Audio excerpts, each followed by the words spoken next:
Hello viewers, সাবস garments tech online education চ্যানেলের পক্ষ থেকে সবাইকে স্বাগতম।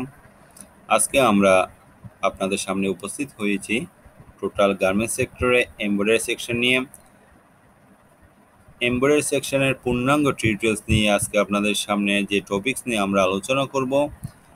আশা করি আপনারা এই টপিকসটা কমপ্লিট করার পরে টোটাল গার্মেন্টস সেক্টর এমব্রয়ডারি নিয়ে একটা পূর্ণাঙ্গ ধারণা পাবেন। তো আমাদের এই টপিক শুরু করার আগে সবাইকে রিকোয়েস্ট করব, যদি কেউ আমাদের এই চ্যানেলের মাধ্যমে উপকৃত হয়ে থাকেন, আমাদের টিমকে ইন্সপায়ার করার জন্য অবশ্যই আমাদের চ্যানেলকে লাইক, শেয়ার এবং কমেন্টস করবেন। এবং যারা এখনও সাবস্ক্রাইব করেননি তারা অবশ্যই আমাদের চ্যানেলকে সাবস্ক্রাইব করে আমাদের সাথে থাকবেন। চলুন শুরু করা যাক এমব্রয়ডারি সেকশন নিয়ে পূর্ণাঙ্গ টিউটোরিয়ালস। শুরুতে আমরা আলোচনা করব এমব্রয়ডারি জিনিসটা কি।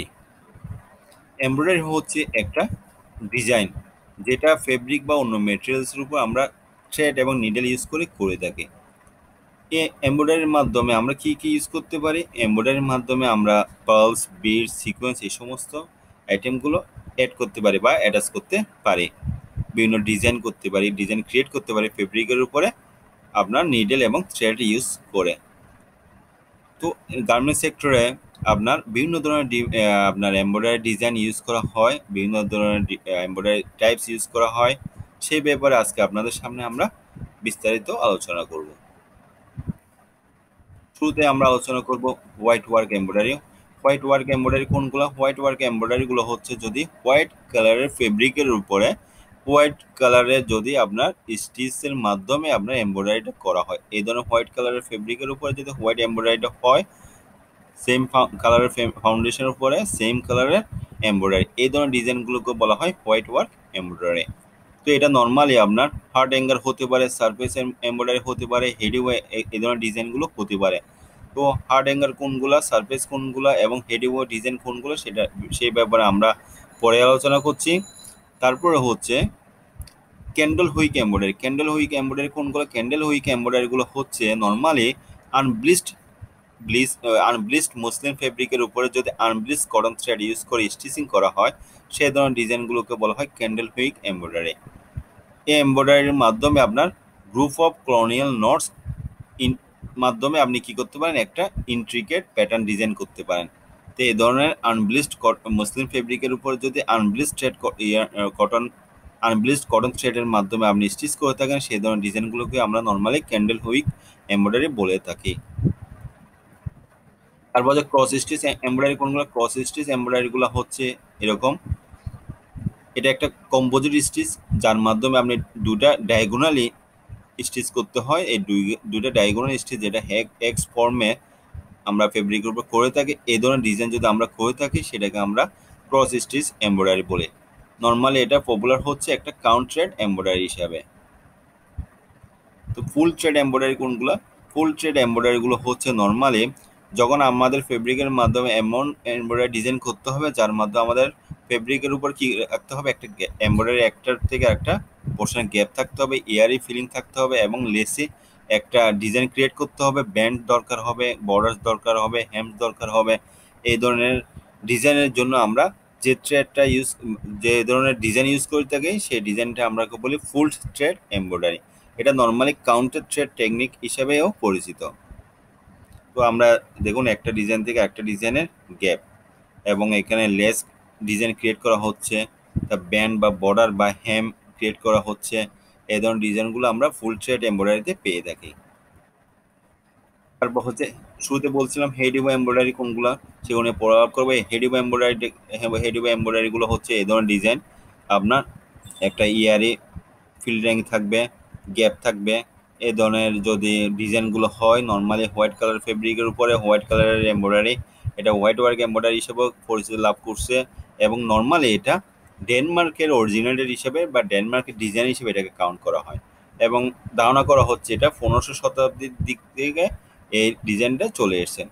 তো এই ধরনের যদি আপনার ডিজাইনগুলো হয়ে থাকে সেই ধরনের ডিজাইনগুলোকে আমরা হেডিও এমব্রয়ডারি হিসেবে কাউন্ট করছি। তারপর হচ্ছে ড্রন থ্রেড এমব্রয়ডারিগুলো কোনগুলো? ড্রন থ্রেড এমব্রয়ডারিগুলো হচ্ছে দুই পাশে দুটো বর্ডার থাকবে, এই পাশ থেকে এই পাশে বর্ডার। তারপর যে ডিজাইনটা করা হবে সেই ডিজাইনের মাঝখানে অবশ্যই আপনার কি থাকবে? স্পেস থাকবে। ইয়ারি ডিজাইন থাকবে এবং নর্মালি ড্রয়িং এবং or removing thread from basic fabric. এখানে বেসিক ফেব্রিক কোনগুলো? বেসিক ফেব্রিক হচ্ছে এগুলা। এই বেসিক ফেব্রিকগুলো থেকে আপনার কি করছে, ইয়ানগুলো আলাদা করে এখানে ইয়ারি ডিজাইন করা হচ্ছে, গ্যাপ ক্রিয়েট করা হচ্ছে। এই ধরনের ডিজাইনগুলো যদি হয়, দুই পাশে দুটা বর্ডার লাইন থাকবে, এই ধরনের ডিজাইনগুলো যদি থাকে সেগুলোকে আমরা নর্মালি ড্রোন থ্রেড এমব্রয়ডারি হিসেবে কাউন্ট করি। তারপর হচ্ছে hard angle embroidery. Hard angle embroidery কোনগুলা? হার্ড অ্যাঙ্গেল এমব্রয়ডারি হচ্ছে নর্মালি এটা নরওয়ে ডেভেলপ করেছেন হিসেবে কাউন্ট করা হচ্ছে এবং এই এমব্রয়ডারি টাইপগুলো হচ্ছে কাটওয়ার্ক এবং সার্টিন স্টিচ মাধ্যমে একটা যদি জিওমেট্রিক ফর্ম করা হয়। দেখুন এখানে একটা জিওমেট্রিক ফর্ম করা হচ্ছে, যেমন রম্বস এবং বিভিন্ন জিওমেট্রিক বিভিন্ন ডিজাইন ক্রিয়েট করা যায়। এই ধরনের যদি বিভিন্ন জিওমেট্রিক ডিজাইন আমরা ক্রিয়েট করে থাকি, দুই পাশে দুটো বর্ডার রেখে সেম ফেব্রিক সারফেসে ওই ফেব্রিকের ইয়ানটাকে গ্যাপ রেখে বা আপনার দুই পাশে দুটো বর্ডার থেকে নির্দিষ্ট সীমানার মধ্যে যদি জিওমেট্রিক ডিজাইন যদি আমরা ক্রিয়েট করতে হয়, সেই ধরনের ডিজাইনের জন্য আমরা হার্ড অ্যাঙ্গেল এমব্রয়ডারি ইউজ করে থাকবো। তারপর হচ্ছে ক্রুয়েল এমব্রয়ডারি কোনগুলো? ক্রুয়েল এমব্রয়ডারি নর্মালি যদি আপনার কোনো একটা প্ল্যান্টের দরকার হয়, অ্যানিমালসের দরকার হয়, মানুষের দরকার হয়, বিভিন্ন ধরনের ফেন্সিফুল ফ্লাইং ডিজাইন দরকার হয়, তখন আমরা এই ধরনের ডিজাইনগুলো জন্য ক্রুয়েল এমব্রয়ডারি ইউজ করে থাকি। এটা হচ্ছে একটা বিভিন্ন ধরনের এমব্রয়ডারি স্টিচটা আপনার ফেব্রিক সারফেসের উপর করা হয় এবং ধারণা করা হচ্ছে এটা মিনিমাম 1000 ইয়ার্স এর পূর্বে থেকে এই ডিজাইনটা চলে এসেছে হিসাবে আমরা অনেকে ধারণা করে থাকি।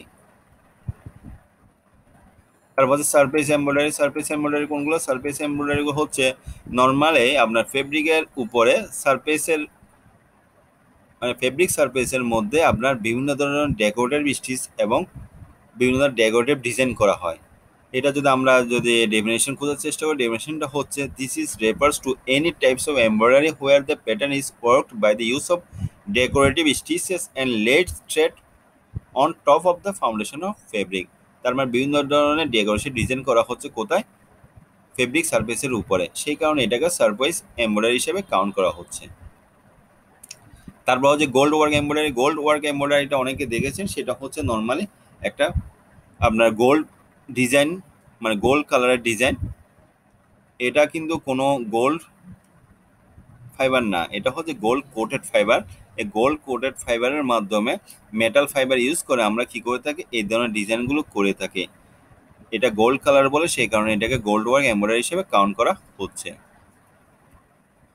তারপর red work embroidery. Red work embroidery কোনগুলো? রেড ওয়ার্ক এমব্রয়ডারিগুলো হচ্ছে নর্মালি হোয়াইট ফেব্রিকের উপরে যদি আপনি রেড কালারের থ্রেড বা রেড কালার স্টিচ ইউজ করে আমরা এমব্রয়ডারি করে থাকেন, সেটাকে রেড ওয়ার্ক এমব্রয়ডারি হিসেবে কাউন্ট করা হচ্ছে।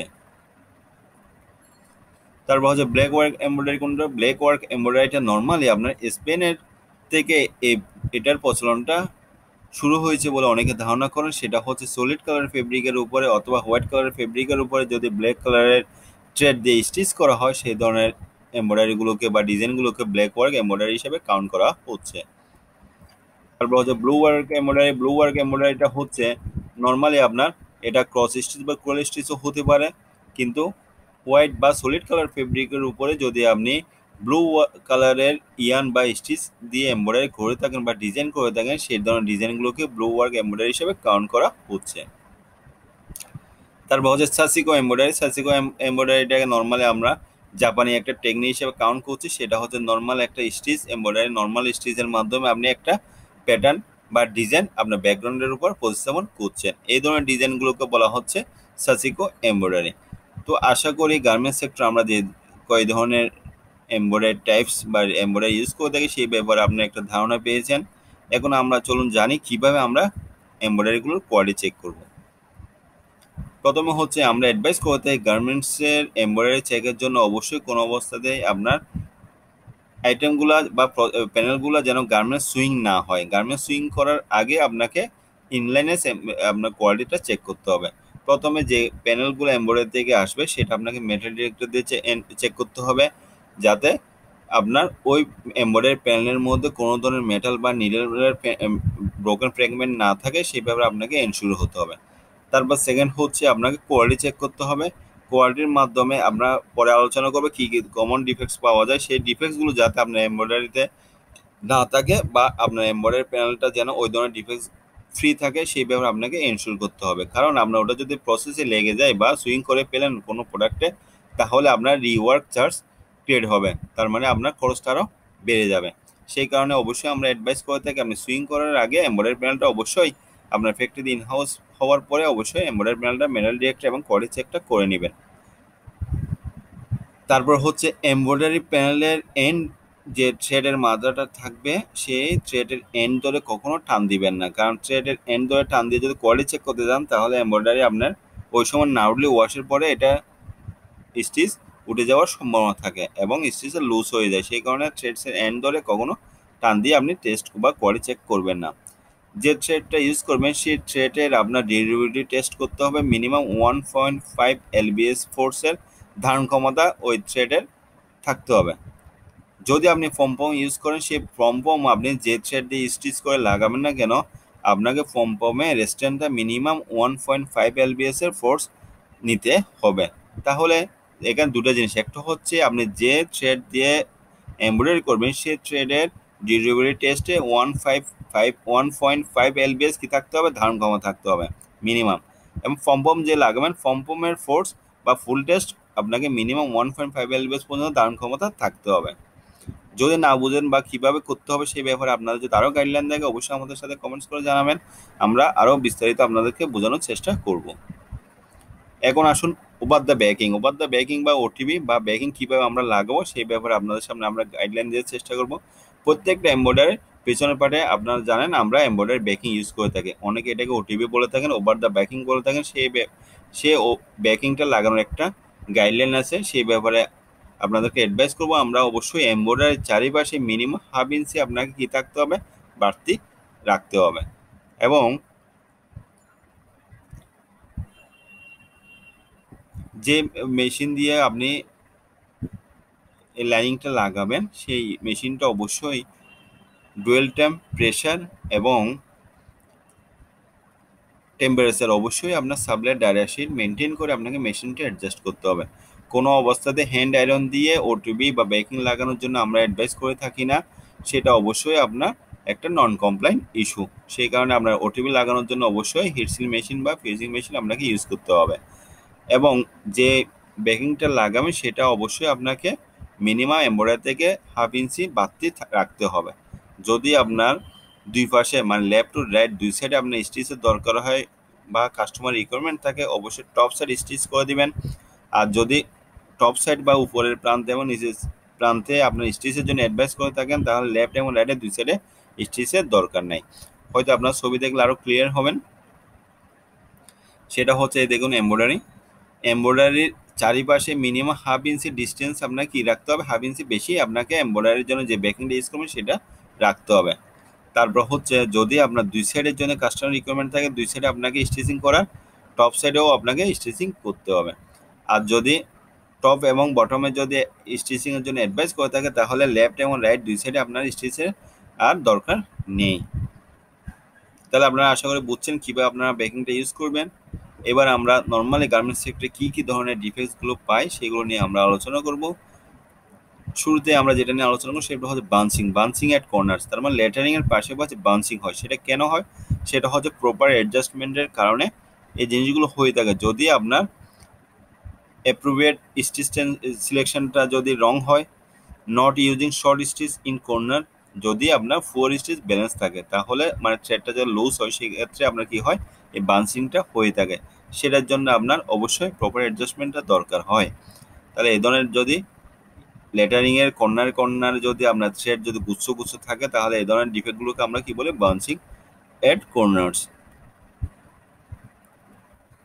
তারপর হচ্ছে গ্যাপিং কোনগুলো, এ দেখুন আপনার এমব্রয়ডারির পাশে হোয়াইট কালার বা আপনার ফেব্রিকের বাড়তি অংশ দেখা যাচ্ছে, এই ধরনের যদি ডিফেক্টগুলো থাকে এগুলোকে আমরা নর্মালি গ্যাপিংটা বলে থাকি। তাহলে এটা কেন হয়, সেটা হচ্ছে আপনার দ্য ফেব্রিকটা দেখা যায় কোথায়, এমব্রয়ডারির ফাঁকে। তাহলে এটা কেন হয়, সেটা নর্মালি হয়ে থাকে যে আপনি যে মেশিনের ডিজিটালাইজেশন করেছেন সে মেশিনের অ্যাডজাস্টমেন্টটা প্রপারলি হয়নি, বা ডিজিটালাইজেশনটা প্রপারলি হয়নি। সেটার জন্য আপনাকে কি করতে হবে, অবশ্যই আপনাকে যে ওভারল্যাপিংটা করবেন সেই ওভারল্যাপিংটা করার সময় বা এমব্রয়ডারি যে প্যাটার্নটা অ্যাডজাস্ট করবেন সেটা অবশ্যই আপনার ফেব্রিক অনুযায়ী প্রপারলি অ্যাডজাস্ট করতে হবে, সেটিং করতে হবে। এর বাইরে যদি আপনাদের আরও কারেক্টিভ অ্যাকশন দরকার হয়, রুট কোর্সের দরকার হয়, কেন হয় সেই ব্যাপারে আমাদের জন্য এর সাথে কমেন্টস করে জানাবেন, আমরা আরও পূর্ণাঙ্গ আলোচনা আপনাদের সাথে করব। তারপর হচ্ছে ফেব্রিক ড্যামেজ বা নিডেল হোল কেন হয়, যে কর্নারে এমব্রয়ডারি কর্নারে নর্মালি নিডেল হোলের প্রবণতাটা বেশি হয়। এই ব্যাপারে কেন হয়, এই ব্যাপারটা হচ্ছে যদি আপনি কারেক্ট টাইপের বা সাইজের নিডেল ইউজ না করে থাকেন, যদি নিডেলের শার্পনেস টেস্টটা না করেন, যদি আপনার ব্লান্ট বা আপনার নিডেলের শার্পনেস ফেলিওর যদি এই ধরনের নিডেল ইউজ করে থাকেন, তাহলে এই ধরনের ফেব্রিকে আপনার কর্নারে হোল হওয়ার সম্ভাবনা বেশি থাকে। এবং যদি প্রপারলি আপনি বেকিং ইউজ না করেন, মানে আপনি not tear away backing properly, এই ক্ষেত্রে আপনাকে কী করতে হবে, digitalizing properly, reducing the stitch count এবং কারেক্ট টাইপ এবং কারেক্ট সাইজে নিডেল ইউজ করতে হবে। অবশ্যই বল পয়েন্ট আপনাকে কী করতে হবে, নিডেল ইউজ করতে হবে। কোনো বল পয়েন্ট ছাড়া কোনো এমব্রয়ডারি সেকশনে আপনার নিডেল ইউজ করলে এ ধরনের হোল বা নিডেল হোল হওয়ার প্রবণতাটা বেশি থাকে। হচ্ছে মিসট্রিম জিনিসটা কি, মিসট্রিমটা হচ্ছে দেখুন একটা লেটার থেকে আরেকটা লেটারের যে এখানে একটা থ্রেড দেখা যাচ্ছে বা ইয়ান দেখা যাচ্ছে, মানে যেটা ইয়ানটা ট্রিম করার দরকার ছিল, ইয়ানটা ট্রিম হয়নি।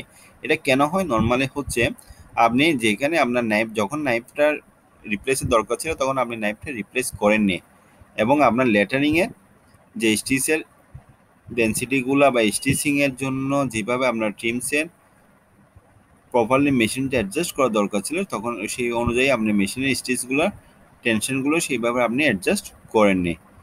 তো এই ক্ষেত্রে কী করতে হবে, এই ক্ষেত্রে হচ্ছে আপনাকে প্রপারলি মেশিনের ট্রিমিং এর নাইফগুলো আপনাকে প্রপারলি অ্যাডজাস্ট করতে হবে বা হ্যান্ড ট্রিমিংয়ের ব্যবস্থা করতে হবে। কোনো অবস্থাতে এই ধরনের কানেক্টিং থ্রেড রাখা যাবে না।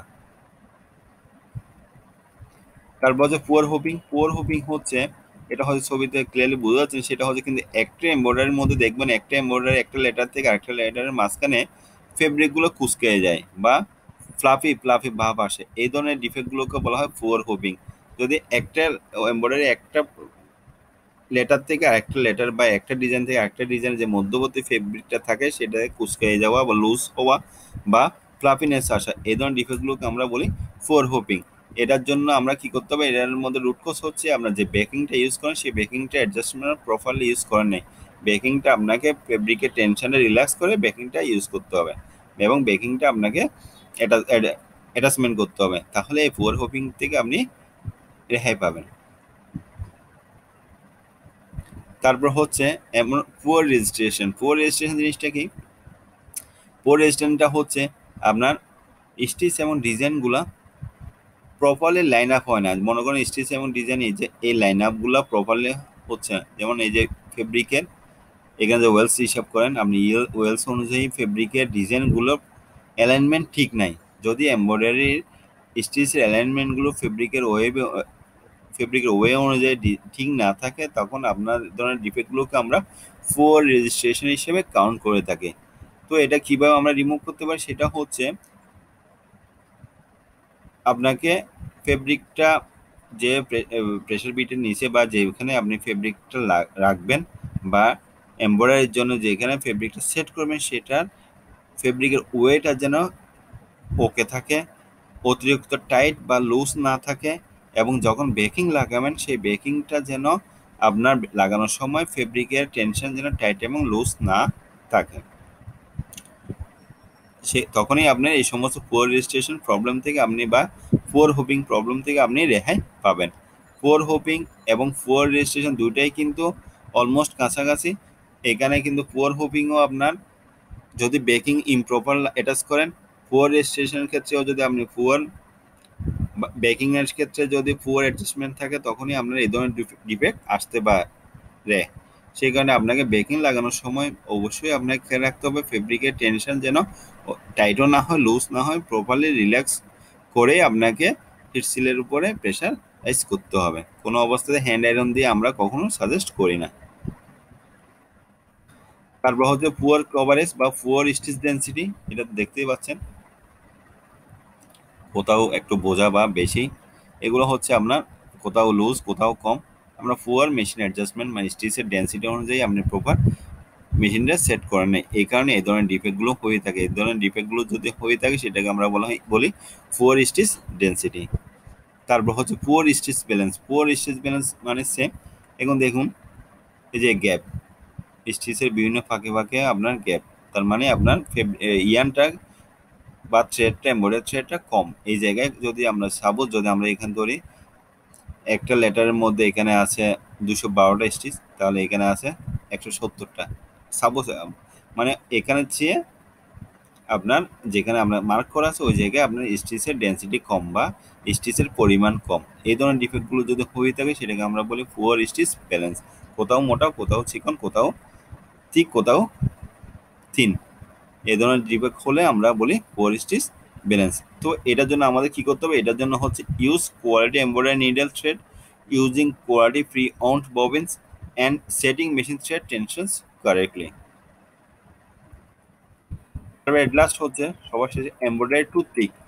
মানে এমব্রয়ডারি টুথপিক মানে কি? এখানে দেখুন এই যে এমব্রয়ডারির মধ্যে মাঝখানে এসে নটের মতো অনেকগুলো থ্রেড কি হয়ে গেছে, জমা হয়ে গেছে। এই ধরনের ডিফেক্টগুলোকে বলি আমরা এমব্রয়ডারি টুথপিক।